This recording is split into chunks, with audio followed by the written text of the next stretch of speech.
Assalamualaikum warahmatullahi wabarakatuh.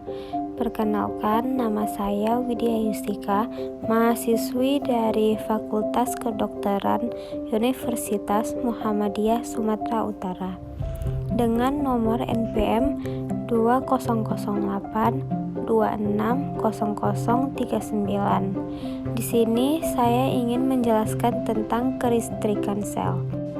Pertama, saya akan menjelaskan tentang definisi dari kelistrikan sel.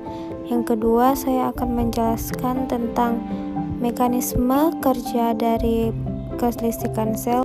Dan yang ketiga, hal-hal yang dapat mempengaruhi kelistrikan sel. Yang pertama itu adalah definisi kelistrikan sel.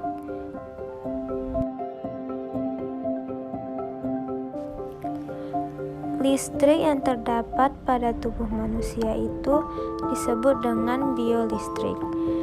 Biolistrik merupakan bidang khusus yang mempelajari tentang aliran impuls listrik pada tubuh manusia.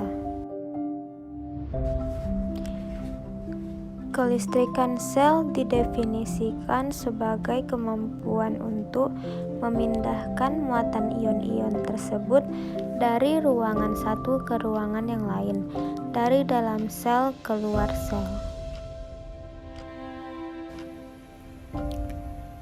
Yang kedua yaitu mekanisme kerja kelistrikan sel.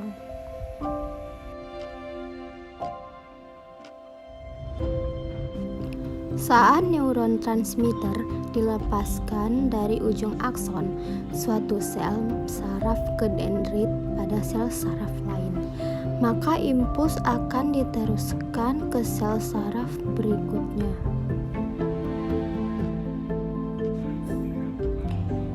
Impuls ini akan membaca ion natrium positif yang awalnya terdapat di luar membran akson menjadi masuk ke dalam membran akson.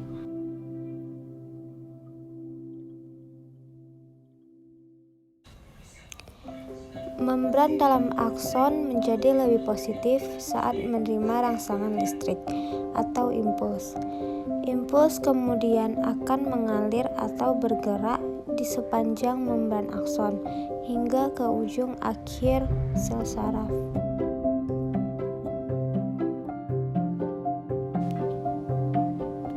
Saat rangsangan telah mencapai ujung sel saraf, maka neurotransmitter akan dilepaskan, lalu kembali menuju sel saraf lain atau sel tujuan.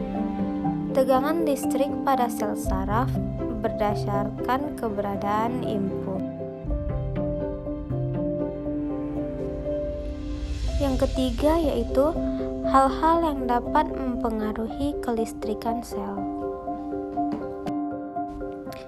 Faktor yang pertama yaitu faktor yang mempengaruhi perkembangan dan pertumbuhan sel saraf mulai dari masa dalam kandungan.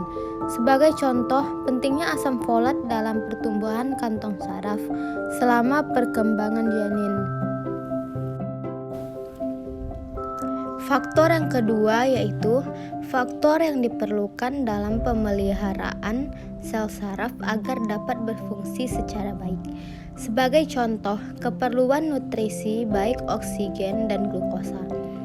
Sehingga semua kondisi yang menyebabkan nutrisi sel berkurang atau berhenti dapat mengganggu sel saraf. Faktor yang ketiga yaitu semua faktor yang menyebabkan sel saraf mengalami cedera atau kematian seperti trauma pada saraf, gangguan pembuluh darah, kelainan autoimun, infeksi, metabolik, kelainan endokrin obat-obatan, tumor dan lain-lain akan mempengaruhi kerja sel saraf. Faktor yang keempat yaitu faktor yang mempengaruhi pembentukan, penghantaran maupun pengolahan impuls saraf. Sebagai contoh, untuk membentuk impuls saraf dalam bentuk potensial aksi listrik dibutuhkan peranan elektrolit.